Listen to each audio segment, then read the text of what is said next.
Bonjour à tous, je m'appelle Alexandre Noyer, je suis d'Annecy et je vais vous parler d'écran d'épingle. Donc l'écran d'épingle, c'est une invention qui date des années 30, créée par Alexandre Alexeïev et sa femme Claire Parker. Alexandre Alexeïev était un graveur russe et il avait envie de faire de la gravure animée.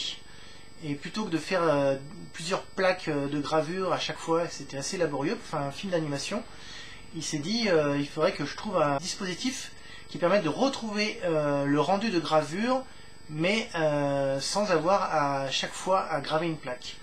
Pour cela, il a pensé à utiliser des ombres, c'est-à-dire qu'en fait, il a construit un système avec un écran. Je vais vous montrer un petit prototype. Donc il y a un écran qui était blanc, percé de milliers de petits trous, et dans chaque trou, il y avait une épingle qui pouvait coulisser.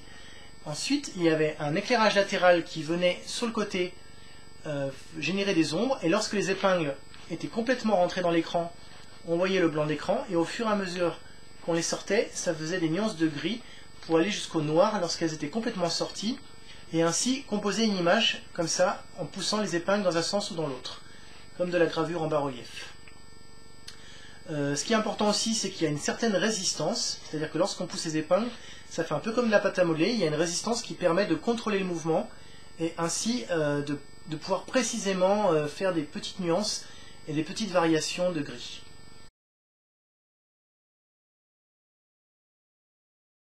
Donc là, dans ce dispositif, là j'ai un écran de ma fabrication qui a 103 320 épingles.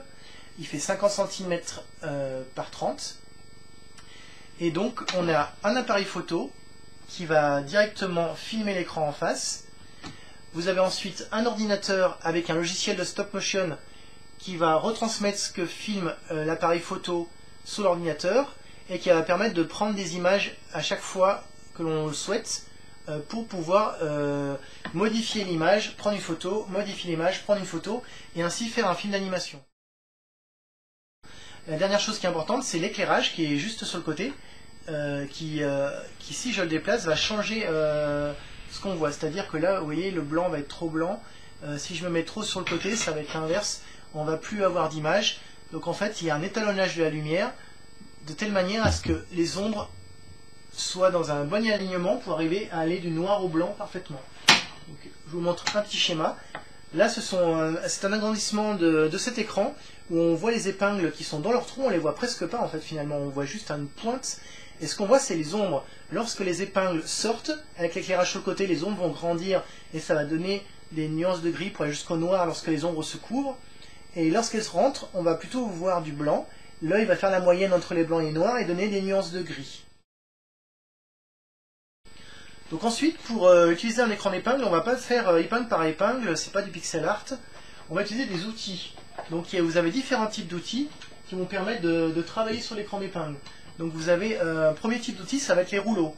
Donc là, vous voyez, c'est un rouleau de gravure et qui va permettre de déplacer les épingles sans forcer. C'est-à-dire que vu qu'on va prendre qu'une bande d'épingles à chaque fois, on va pouvoir tout simplement passer le rouleau derrière et petit à petit, on va voir que l'image va se foncer au fur et à mesure des passages du rouleau. Donc on va créer donc des nuances de gris pour aller jusqu'au noir si j'appuie un peu plus en haut.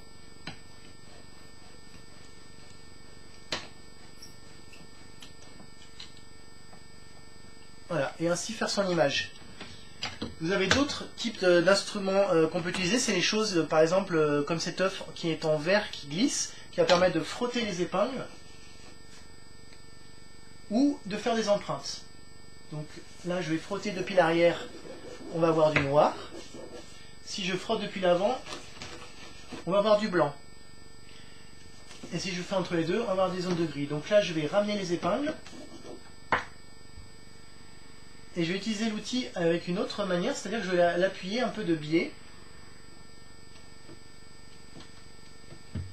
Et là, on va voir qu'on va avoir un effet de boule. En fait, on va faire des effets de volume. Étant donné que lorsqu'on va appuyer, ça va plus s'enfoncer un endroit que l'autre, ça va faire un dégradé de gris qui va donner l'effet de volume. Donc ça, c'est vrai qu'il y a un outil qui est assez intéressant pour faire des volumes.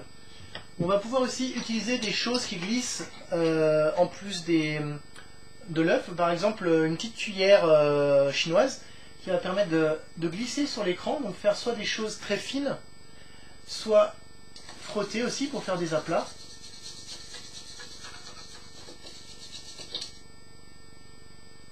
En fonction de la position qu'on va utiliser, on va pouvoir très facilement dessiner. Et dernier type d'outils, ça va être des outils qui vont faire par exemple en caoutchouc, qui vont donner des empreintes. Donc ça, je vais par exemple le positionner, puis je vais passer le rouleau dessus. Et on va retrouver une texture. On va avoir une texture rayée. Et lorsque je vais le faire de l'autre sens, on va retrouver la texture opposée. Donc avec tous ces outils, on va pouvoir dessiner son image et faire une animation. Là, je vais vous faire une petite démonstration.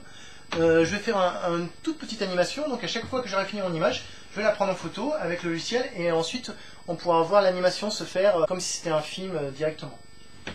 Donc je vais passer le rouleau derrière pour ramener tout au noir. Donc je prends un rouleau et je vais passer derrière. Donc je vais effacer l'image d'avant.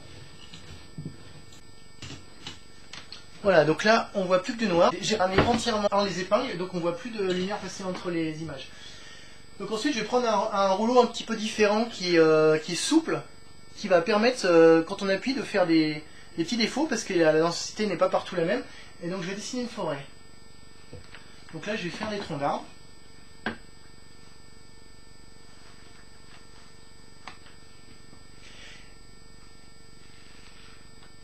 Et au fur et à mesure que je vais les dessiner, je vais les faire de moins en moins appuyés pour donner un effet de profondeur. Voilà, et donc on va avoir un effet comme si on était dans une forêt. Donc je vais faire quelques branches. Donc il suffit que j'utilise mon outil un peu de biais pour faire des traits plus fins, par exemple. Et on va dire que cette image, c'est l'image première. C'est celle qu'on va prendre en photo. Donc je vais enlever les outils de devant, pour pas que ce soit sur la prise de vue. Et on va positionner. Voilà, on va positionner, donc on va retrouver notre image ici. Et tout simplement, je vais la prendre en photo avec en appuyant sur la touche entrée. Donc la première image est faite. Ensuite, on va faire apparaître un personnage. Donc je vais faire une petite, au début, tout simplement une petite ombre que je vais prendre en photo. Et petit à petit, je vais dessiner un peu plus grand.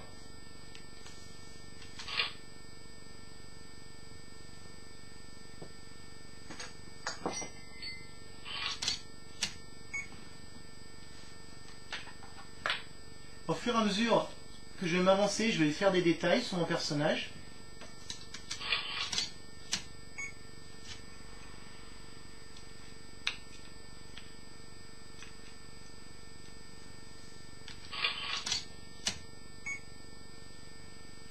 Donc je continue à le faire grossir et avancer en même temps. Donc au début, j'appuie juste faire en fait l'enveloppe du corps. Et au fur et à mesure que je vais me rapprocher, je vais pouvoir faire des petits détails. C'est-à-dire que je vais venir derrière et puis je vais donner un peu des ombres pour faire le volume des bras ou faire comme s'il avait un habit. Donc je continue comme ça. Je grossis à chaque fois.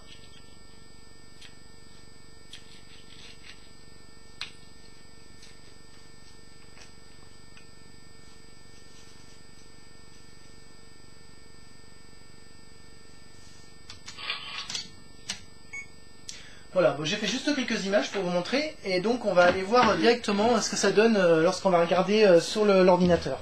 Voilà, et donc je vais faire jouer les images. Donc vous voyez qu'on voit le personnage qui est en train de venir de l'arrière de la forêt, et qui est en train d'apparaître. Et donc après on va continuer l'animation, on va dire voilà, il va se passer quelque chose, le personnage va arriver, et ainsi de suite.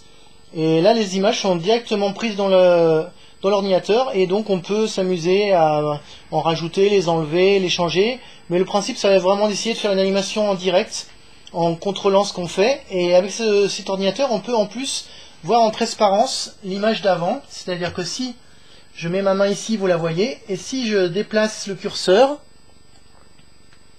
je vais voir l'image qui a été prise en photo, donc on voit pas ma main, et si je me mets entre les deux, je peux voir les deux images en même temps. Ça va me permettre, quand je vais faire mon animation, de définir un peu mon mouvement. Par exemple, j'étais là, je vais l'agrandir, je vais aller jusqu'à là, et je vais voir petit à petit la progression pour bien contrôler le mouvement.